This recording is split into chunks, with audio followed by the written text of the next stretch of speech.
I don't know how many times the word uterus has been said on the House floor, or the word hysterectomy, because that's also a reality for so many women.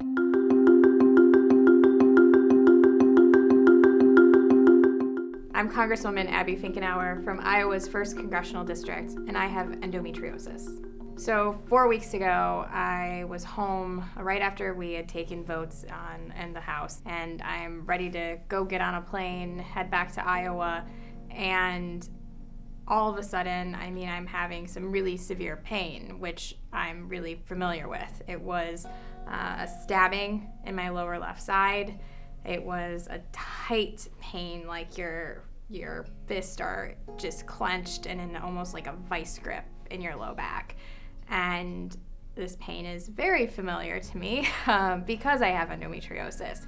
Endometriosis is a very painful condition where the tissue that normally lines the uterus grows outside and can even attach to organs or nerves. And so I was having a flare-up, and as I was sitting there at this particular day, I was just frustrated. So I started Googling hysterectomies, and that was a scary moment because I'm somebody who just got engaged, and I am really excited to start a family one day with my very supportive, awesome fiance, Daniel, and I never imagined I'd be sitting there really contemplating taking that ability away. But the pain had gotten so bad that I thought that was really, an option I'm starting to consider. And so as I'm Googling hysterectomy, I find the Endometriosis Foundation of America, where they had a bunch of facts that I'm almost embarrassed to say I didn't even know. As somebody who's lived with this for over a decade, I'm finding out that 1 in 10 women have it. So I am very much not alone in this. It also happens to be one of the least funded conditions or diseases by the National Institute of Health. I got pretty fired up about it because I realized again how prevalent this was, and I am in this position now to do something, to bring light to something that has really been in the shadows for a long time. There isn't a ton of awareness around it.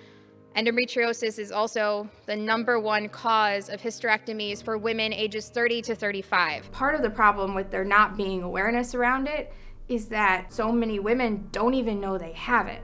Or you're just told that the pain that you have, that stabbing pain or that tight pain in your back, that's just part of your normal cycle. It's not normal. I realized I hadn't shared it, and I started thinking about why. And part of it was because I didn't want people to think that I couldn't do my job, because I have been doing my job. I've been doing it well. I was the first freshman to pass a bill through the House. I flipped a congressional district. I am a chairwoman of a subcommittee. I'm young, and I'm a woman, and I got elected to Congress at 29, and so there were already people who thought I couldn't do it because I was a woman. There were already people who thought I couldn't do it because I was young, and I didn't want them to think that this was another reason.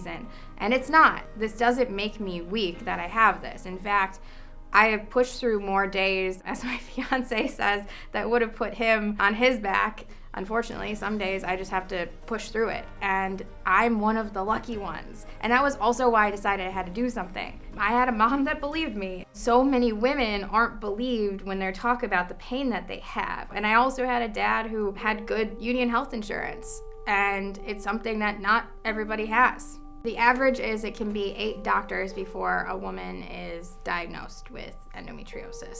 I think our states can do a better job of making sure that our education system is educating women about what this is. Unfortunately, there's not a lot of options, and that's why we absolutely have to raise the funding. Today, at the beginning of this Endometriosis Awareness Month, we are launching the very first Endometriosis Caucus. I'm excited about what we're able to do here and hope we can make a difference to raise awareness, #1, and then also fund the research. My fiance has been incredibly supportive, but no one should be put off about this. It's just, it's women's health. And the fact that we don't talk about it is a real disservice to the women, again, who have it. And also, by the way, our economy, because we lose billions of dollars. I think the average is around $80 billion because of the lack of real treatment for endometriosis.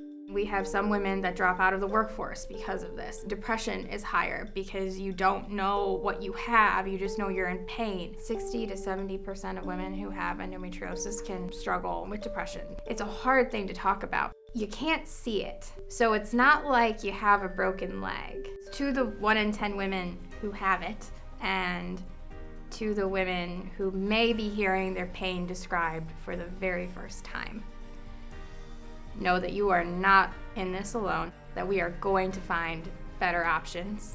We have to. Your pain is real, and that you are not ever weak for talking about it. There is hope. Please go to endofound.org/upendo and sign up to send a message to your congressperson and tell them to join me in this congressional caucus.